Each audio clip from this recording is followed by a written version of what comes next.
थी हमारी चंद्रमा की, उससे जो सप्तम भाव पड़ रहा था मिथुन राशि, उसके ऊपर दृष्टि डाल रहे थे।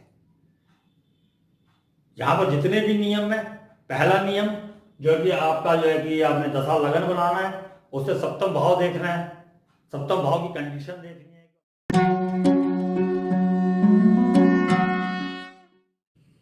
और आज हम चर्चा करेंगे, अगर आपके पास कोई क्लाइंट आता है या आप अपनी खुद की जन्म पत्री देखना चाहते हैं और उसमें कोई इवेंट आपको देखना है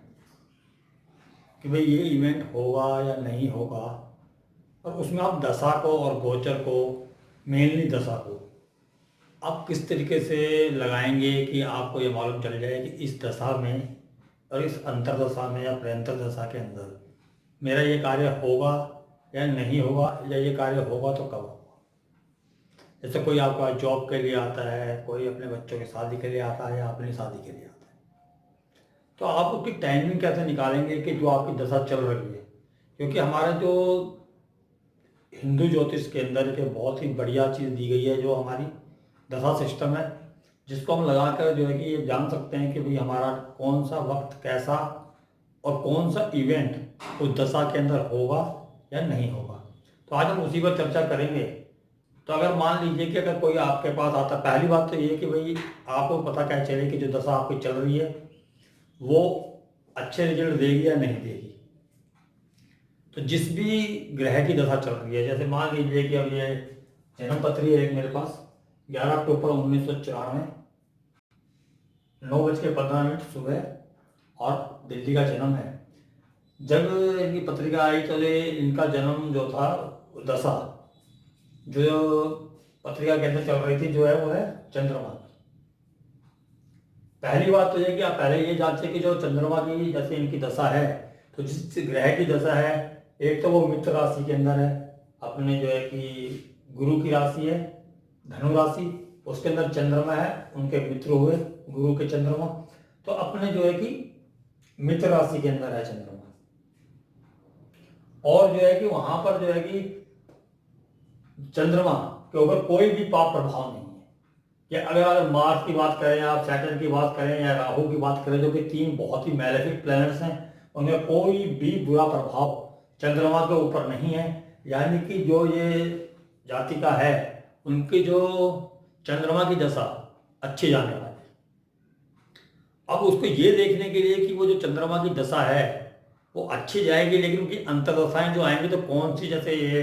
जातिका आई थी तो इनका पर्सन था कि भाई उनके पेरेंट्स का कि भाई मेरे जो बच्चे का शादी कब होगी। तो अब शादी के संदर्भ में अगर हम देखें तो हम ये कैसे मालूम करें कि भाई अगर मान लीजिए कि ये मून है तो इसकी दशा के अंदर शादी होगी या नहीं होगी, क्योंकि चंद्रमा की दशा 10 साल की रहने वाली है।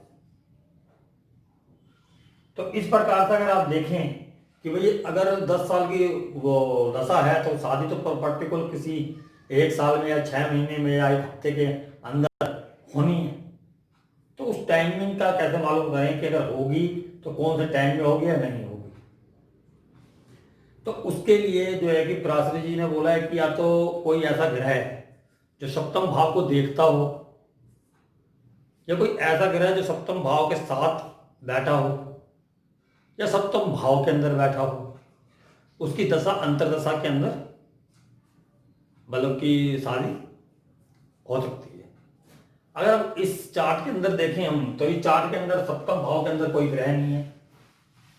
सप्तम भाव के ऊपर किसी की दृष्टि नहीं है। मेन जो है कोई भी ग्रह जो है सप्तम भाव को नहीं देख रहा है। आप कहीं से भी नजर मारेंगे तो कोई भी ग्रह जो है कि सप्तम भाव के ऊपर दृष्टि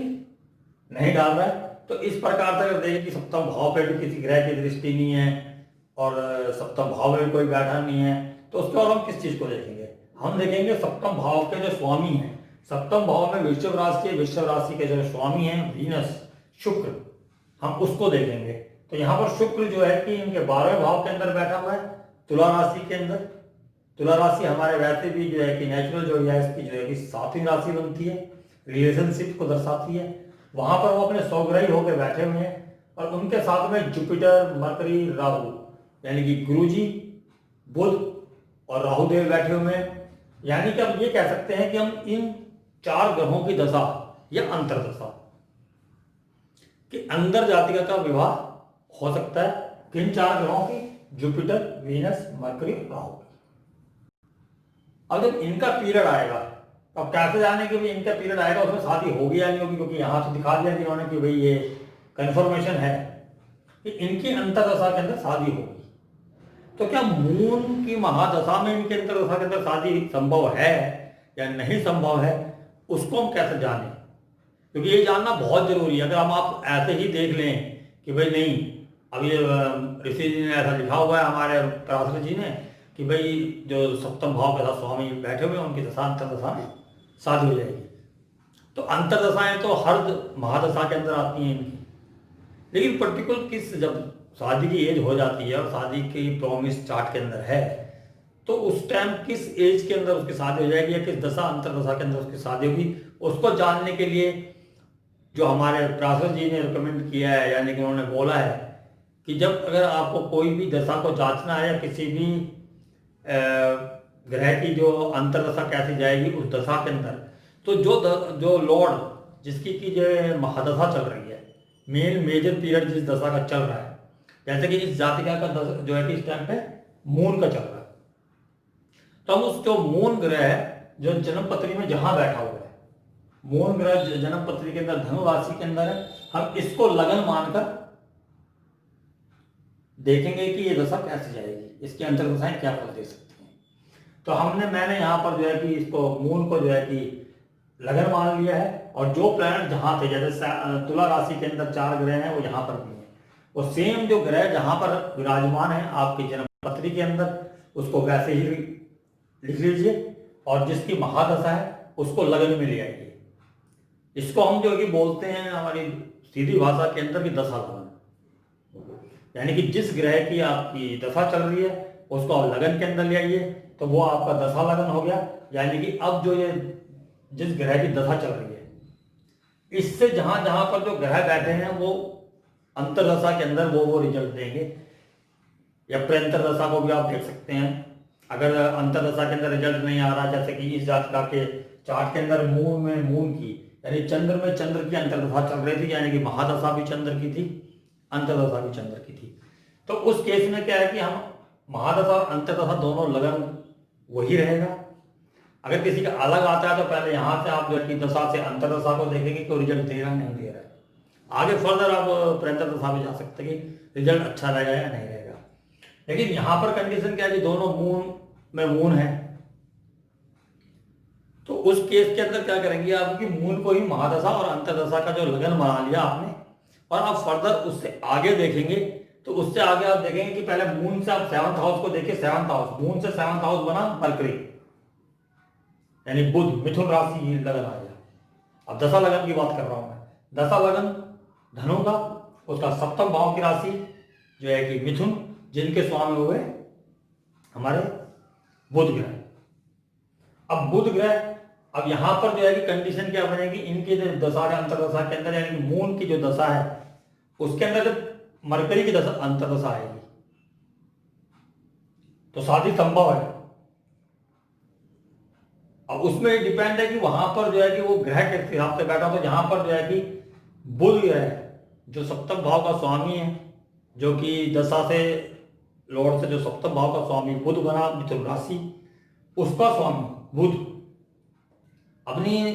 मित्र राशि में, यानी तुला राशि बुध की मित्र राशि है, शुक्र की राशि है, मित्र राशि के अंदर शुक्र के साथ, शुक्र वहां विराजमान है, शुक्र के साथ वहां पर बैठे हुए हैं, स्ट्रॉन्ग है, और जो है कि दशा लगन से 11वें भाव के अंदर, सबसे बड़ी बात यह है कि दशा लगन से 7th भाव का स्वामी 11वें भाव के स्वामी के साथ 11वें भाव के अंदर है, यानी 11वां भाव हमारे लाभ का है, हमारे गेन का है, हमारी इच्छा पूर्ति का है, यानी कि जो इच्छाएं हमारी हैं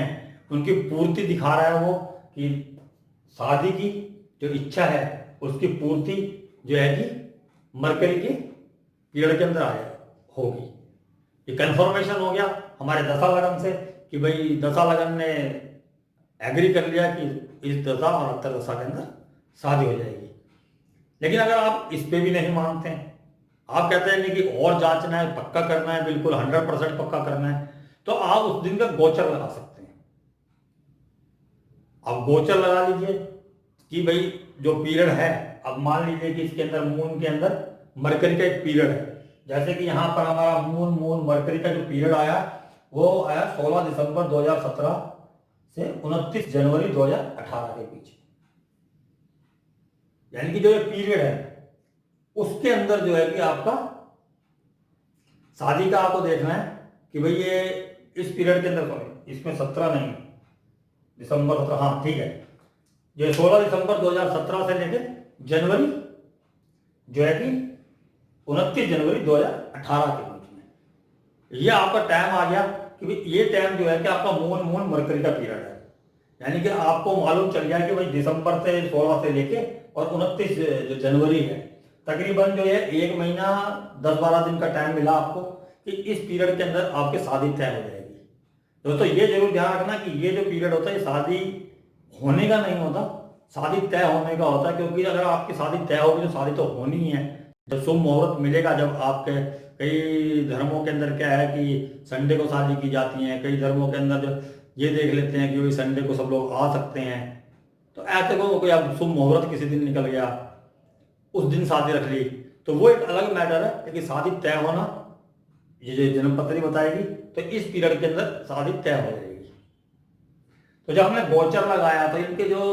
बाद में जो हमने बताया, तो बाद में जब इनकी कंफर्मेशन आया कि भाई इनकी शादी होगी तो उस दिन तारीख थी 14 जनवरी 2018।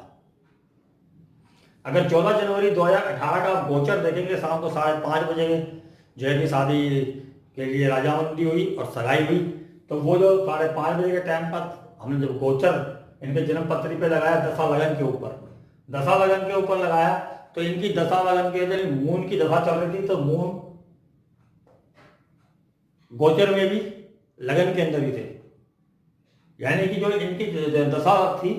उसको मून प्रभावित कर रहे थे, दशा लॉर्ड भी उनको प्रभावित कर रहे थे, और साथ ही साथ जो अंतर दशा थी मरकरी की वो भी उस समय में लगन के अंदर ही थे। यानी कि दशा लगन के अंदर थे और मून के ऊपर से ही गोचर कर रहे थे। जो उनकी जन्म पत्री में धनु राशि के अंदर जो कि चंद्रमा था उसके ऊपर से जो है कि चंद्रमा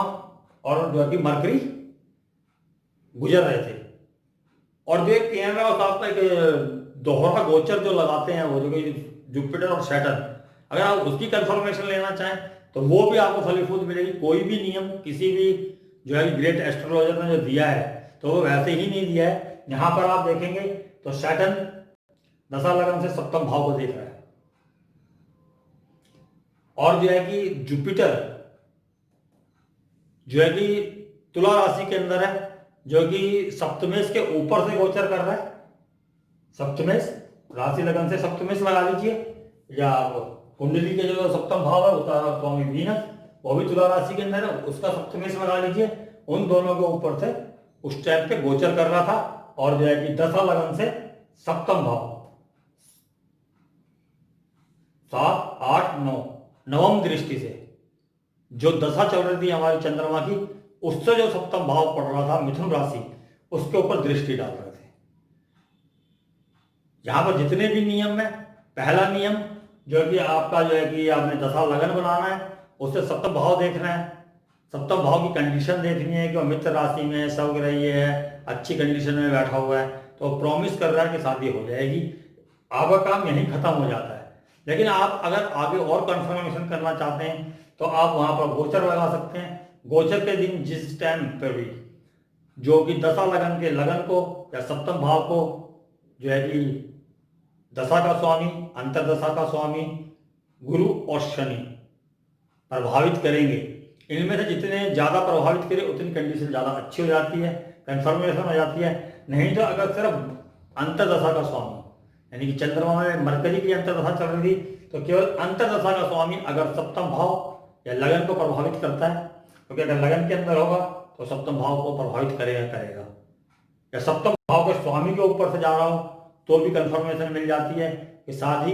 इस पीरियड के अंदर, इस गोचर में, इस 1-2 दिन के अंदर जो कि तय हो जाएगी। अब अगर इससे आगे भी आप कंफर्मेशन कर रहे थे कि 9 माह चार्ट बोलते हैं कि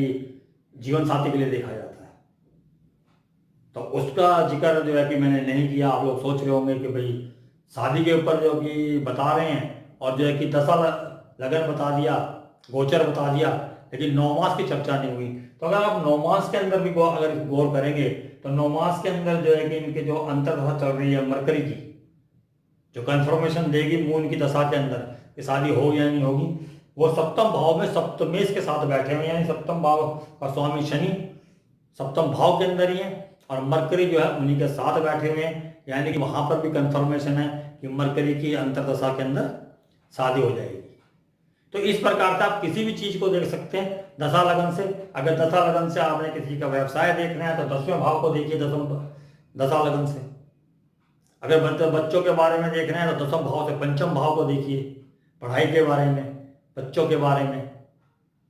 प्रोफेशन के बारे में 10वें भाव को देखिए, सर्विसेज के लिए 6ठे भाव को देखिए, कंपटीशन में बैठना है तो 6ठे भाव को देखिए। इस प्रकार जो है कि आप दशा लगन से किसी भी भाव की जांच कर सकते हैं और उसके बाद फर्दर जो उनका चार्ट आता है, जो मेनली बच्चों के लिए D7 है,